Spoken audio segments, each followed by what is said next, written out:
ვარ ჟურნალისტი და ჩემთვის ზოგადად უცხოა ის რომ რაღაც მონაწილეობა მივიღო აქციებში, ვიყო აქციის მონაწილე. თუმცა დღეს უკვე ესეთი მოცემულობაა, ესეთი რეალობაა, რომ მეც მიწევს რომ ვიყო გავაპროტესტო ხელისუფლების მიერ გადადგმული სხვადასხვა ნაბიჯები და ეს არის ბევრი სხვადასხვა მიმართულებით გადადგმული ძალიან გაუარესებული ტენდენცია. დღეს უკვე ჟურნალისტებზე ძალადობენ ქუჩაში, ძალადობენ საკანონმდებლო კუთხით, ზღუდავენ დამოუკიდებელ მედიას, რომელიც დღეს არის ძალიან მნიშვნელოვანი ფუნქციის მატარებელი საზოგადოებისთვის, მithონის ამ პოლარიზებულ და რათა პროპაგანდით შევსებულ სამყაროში დამოუკიდებელ სიტყვას და მიუკერძოებულ დაბალანსებულ ინფორმაციას აქვს ძალიან დიდი მნიშვნელობა საზოგადოების ყველა სოციალური ფენისთვის და ძალიან მნიშვნელოვანია რომ დღეს დავიცვათ თავისუფალი მედია.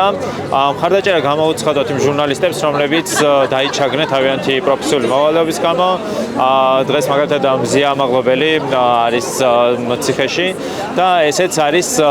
ერთ-ერთი ძალიან მკაფიო ნიშანი იმისა, რომ დღეს უკვე ქართული ოცნება ცდილობს რომ მაქსიმალურად ჩაახშოს ჟურნალისტების ხმა, რათა შემდგომ უკვე თავისი ავტორიტარული მისწრაფებები ძალიან მარტივად განახორციელოს. დამოუკიდებელ მედიას აქვს დიდი მნიშვნელობა ყველასთვის და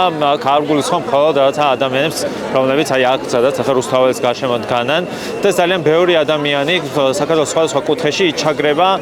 სხვადასხვა კუთხით, ზოგს ართმევენ მიწებს, ზოგს ართმევენ სამუშაო ადგილებს, ზოგს წამლავენ და მათ ჭირდებათ რომ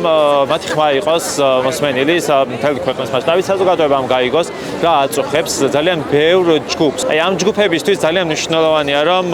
მათ გვერდით იყვნენ ჟურნალისტები. მე ვიცი რომ როცა შევხედრი ვარ ძალიან ბევრ ადამიანს საქართველოს სხვადასხვა კუთხეში, იქნებოდა ეს ქალაქები თუ სოფლებში, მათ ძალიან ხშირად გამოვხატავთ რაღაც ეს სითბო, რაღაც პერსონალურად ჩვენთვის ჟურნალისტების მიმართ, რადგან ძალიან ბევრი ადამიანის გასაჭირი რაღაცა გაიცნო საზოგადოებამ და ამას ბევრისთვის ასევე მოყვა საკმაოდ დადებითი შედეგებიც წარსულში და ესეც ერთ-ერთი ძალიან ესეთი მნიშვნელოვანი ტენდენცია და რაღაცა საფრთხეა, რომ ხელისუფლებისთვის კიდევ უფრო გამარტივდეს ჩაგრული ჯგუფების კიდევ უფრო მეტად დაჩაგრა და რაღაცა ქვეყნის გადაქცევა რაღაცა ოლიგარქიულ სისტემად, სადაც მათ ვისაც აქვს ძალაუფლება და გავლენები, შეეძლებათ რომ ყველაფერი გააკეთონ და რაღაცა გაუარესონ ან საერთოდ მოსპონ სხვების საცხოვრებელი გარემო.